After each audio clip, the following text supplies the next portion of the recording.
I want to thank our Nevada State Chairman, Attorney General Adam Laxalt.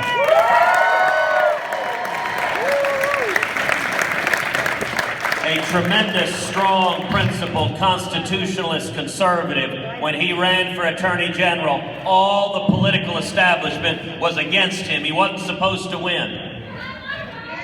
I can't imagine what that feels like. I want to thank our incredible leadership team that is here, the men and women across this state that worked so incredibly hard forging a grassroots coalition.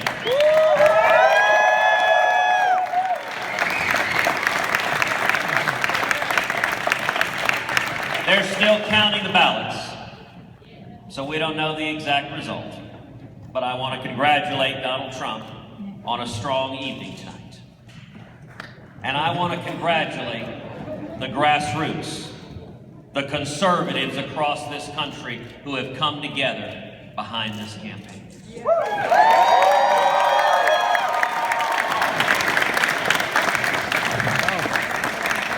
When we started this campaign nearly a year ago, there were 17 candidates in the race. The role of the first four primaries historically has been to narrow the field.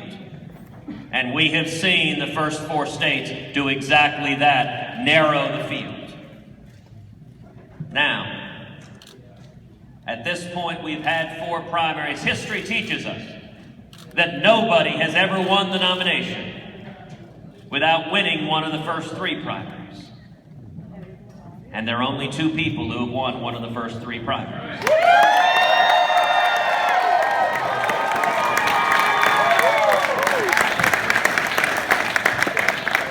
Donald Trump and us.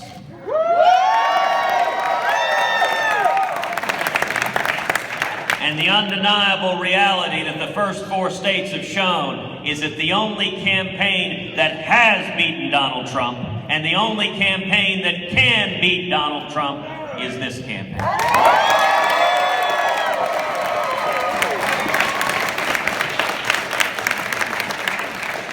If you are one of the 65% of Republicans across this country who doesn't think Donald is the best candidate to go head-to-head with Hillary, who believes we do better in elections when we actually nominate a conservative, then the first four states have performed a vital function of narrowing this race and presenting a clear choice. You can choose between two Washington dealmakers or one proven, consistent conservative.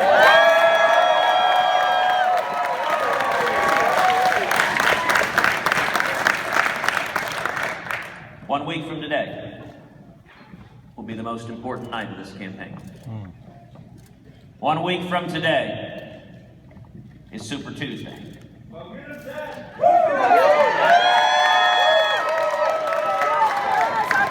11 states, Alabama, Alaska, Arkansas, Georgia, Massachusetts, Minnesota, Oklahoma, Tennessee, Vermont, Virginia, and the great state of Texas.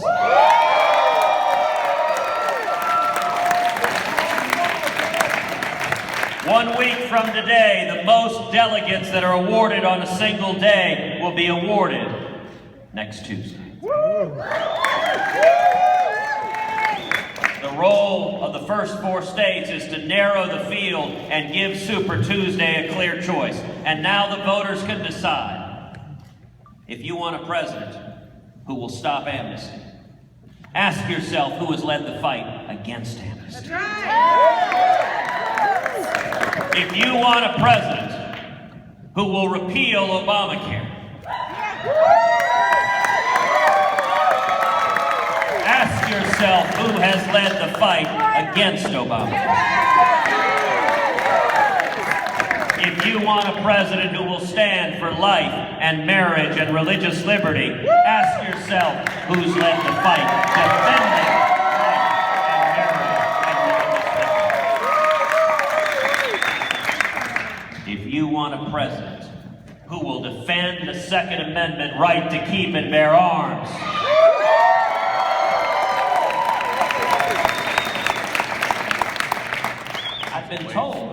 Folks in Nevada kind of like their guns.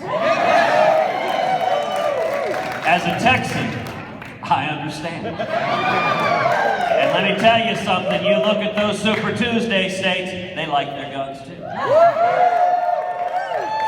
And if you want to protect that Second Amendment, to stop a liberal justice from reading the Second Amendment out of the Bill of Rights, ask yourself who has led the fight to defend the Second Amendment right to keep and bear arms.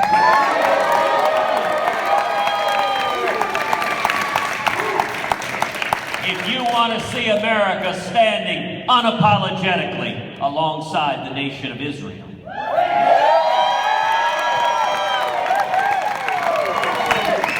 ask yourself who has led the fight to stand unshakably with the nation of Israel. And if you want a president who on day one will rip to shreds this catastrophic Iranian nuclear deal. If you want a president who will utterly and completely destroy ISIS. Ask yourself who has led the fight against this Iranian nuclear deal, against radical Islamic terrorism, and who is best prepared to keep America safe.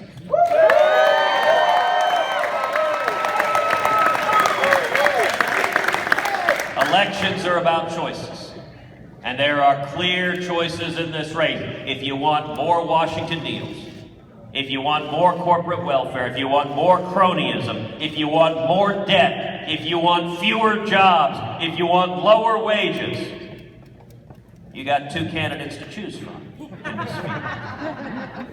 On the other hand, if you want a president that says no to the bipartisan corruption in Washington, that stands up to the lobbyists and special interests, that stands up to the debt, that says we will not bankrupt our kids and grandkids,